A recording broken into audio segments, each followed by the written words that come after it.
Kas teadsite, et Euroopas on 21. sajandi esimesel kümnendil esmakordselt olukord, kus rahvastikus on vanemaid inimesi rohkem kui noori? 1960. aastal oli keskmiselt iga eaka kohta 3–14 noort. Tänasel päeval on eakate ja noorte arvud praktiliselt võrdsed. Aastaks 2060 on pilt aga teistsugune.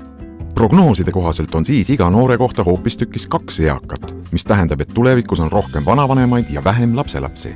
Näiteks kui Eestis oli 1970. aastal rahvastiku mediaanvanus 33,6 aastat, siis aastaks 2060 tõuseb see 47,3-ni. Prognoositakse, et 25 aasta jooksul tõuseb pensioniealiste osatähtsus praeguselt 18%-lt 27,6%-ni ja kuni 15-aastaste laste osatähtsus väheneb 15,5%-lt 13,6%-ni.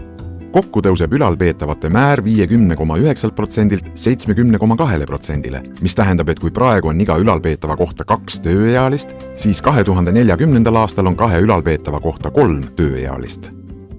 Mitu tööealist peab teid pensionieas üleval pidama?